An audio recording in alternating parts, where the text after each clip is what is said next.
Assalamualaikum warahmatullahi wabarakatuh. Perkenalkan, nama saya Muhammad Angga Baru sama NIM E2019-1054.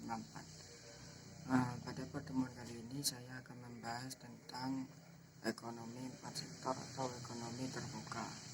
Namun untuk lebih memahami ekonomi 4 sektor itu, kita harus mengetahui apa itu ekonomi 4 sektor atau ekonomi terbuka.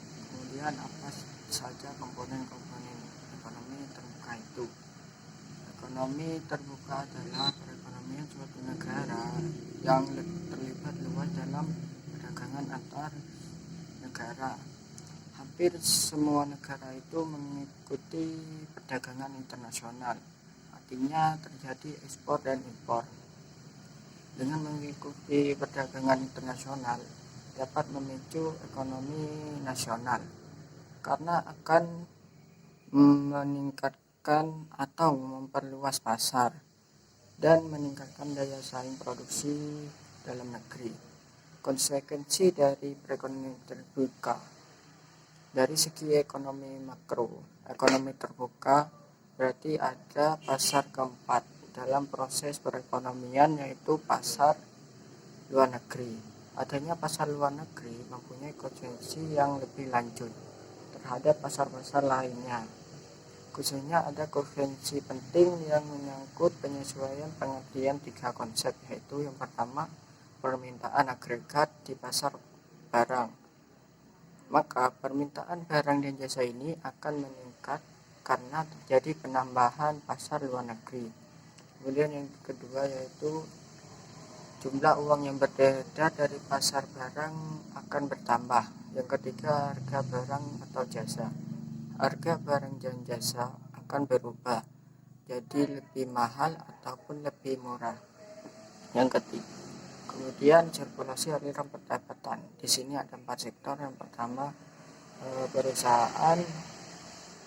Pendapatan perusahaan itu berasal dari menjual produknya kepada pemerintah, rumah tangga ataupun luar negeri. Kemudian pengeluarannya itu pengeluaran perusahaan itu dari membeli faktor produksi ke rumah tangga ataupun membayar pajak kepada pemerintah. Kemudian yang kedua yaitu rumah tangga. Pendapatan rumah tangga itu berasal dari penjualan faktor produksi kepada perusahaan ataupun mendapatkan upah gaji dari pemerintah atau subsidi dari pemerintah. Kemudian pengeluaran rumah tangga itu membeli produk dari perusahaan maupun dari luar negeri.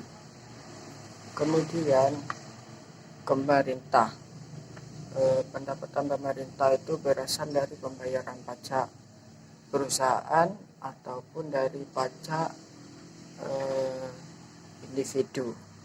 Kemudian pengeluaran pemerintah itu membeli produk dari perusahaan ataupun memberi subsidi kepada rumah tangga ataupun perusahaan. Yang keempat yaitu luar negeri. Pendapatan luar negeri berasal dari menjual produk dan jasa kepada perusahaan, rumah tangga maupun pemerintah. Sedangkan pengeluarannya itu membeli barang dari perusahaan. Kemudian komponen pengeluaran agregat.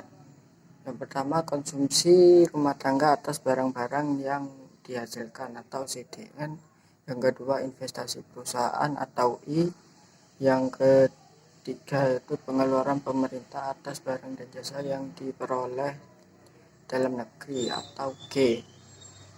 Kemudian ekspor atau X, kemudian impor atau N, sehingga AE sama dengan CDN ditambah I ditambah G buka kurung X dikurangi M tutup kurung. Kemudian faktor penentu ekspor. Yang pertama yaitu apabila barang tersebut diperlukan negara lain dan mereka tidak dapat memproduksi barang tersebut atau produksinya itu tidak dapat memenuhi keperluan dalam negeri. Jadi misalnya Prancis tidak mempunyai nikel. Nah, Prancis itu akan mengekspor mengekspor ke Perancis. Misalnya Indonesia mengekspor nikel ke Perancis. Dan yang kedua itu mutu barang. Jadi barangnya itu lebih bagus dari dalam negeri daripada negara lainnya. Sehingga Indonesia mengekspor ke luar negeri. Yang ketiga yaitu cita rasa. Cita rasa masyarakat luar terhadap barang yang diekspor. Misalnya Indonesia mempunyai batik. Nah, masyarakat Malaysia itu senang dengan batik sehingga Indonesia itu mengekspor ke Malaysia. Kemudian yang keempat itu kemajuan teknologi dan ekonomi negara. Selain faktor penentu ekspor, juga ada faktor penentu impor. Yang pertama itu tingkat pendapatan negara. Ketika pendapatan negara itu meningkat, maka memerlukan barang impor. Yang kedua itu inflasi dalam negeri. Ketika inflasi itu rendah, maka ekonomi itu maju sehingga banyak mengimpor atau sebaliknya. Kemudian yang ketiga yaitu kemampuan suatu negara membuat barang. Ketika kemampuan membuat barang itu rendah, maka otomatis akan impor. Kemudian yang keempat itu cita rasa konsumen. Jadi ketika konsumen memiliki rasa yang kelas internasional, maka akan melakukan impor. Kemudian keseimbangan perekonomian terbuka. Penawaran agregat atau AS terdiri atas barang diproduksi di dalam negeri yang meliputi pendapatan nasional atau Y, serta barang yang diimpor dari luar negeri, yaitu persamaannya AE sama dengan Y ditambah M. Penawaran agregat atau AE meliputi 5 komponen. Yang pertama pengeluaran rumah tangga atas barang yang diproduksi di dalam negeri atau CDN. Yang kedua investasi swasta atau I. Yang ketiga yaitu pengeluaran pemerintah atau G. Kemudian ekspor E. Dan yang terakhir yaitu pengeluaran atas impor. Persamaannya yaitu AE sama dengan CDN ditambah I ditambah G ditambah X ditambah M. Kemudian pengeluaran rumah tangga terdiri dari pengeluaran dalam negeri dan pengeluaran atas barang-barang yang diimpor. Persamaannya yaitu C sama dengan CDN ditambah M. Sehingga persamaan tadi AE dapat disederhanakan menjadi AE sama dengan C ditambah I ditambah G ditambah X.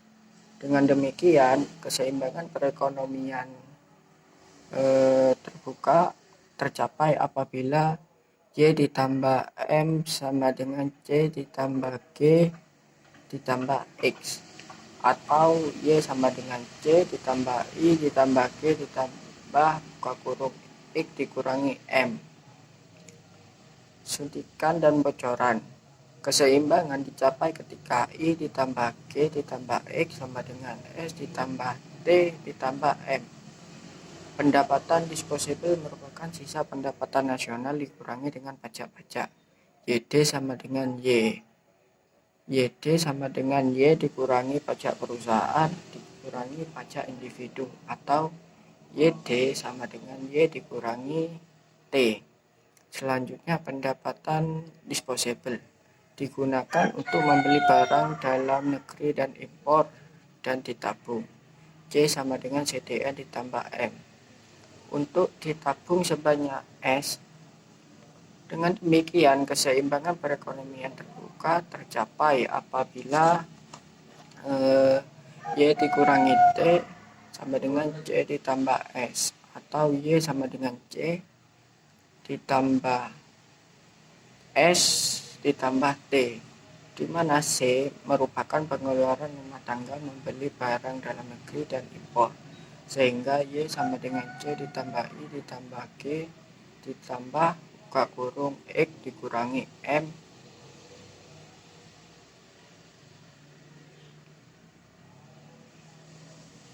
Kemudian perekonomian terbuka pada sistem ekonomi Islam.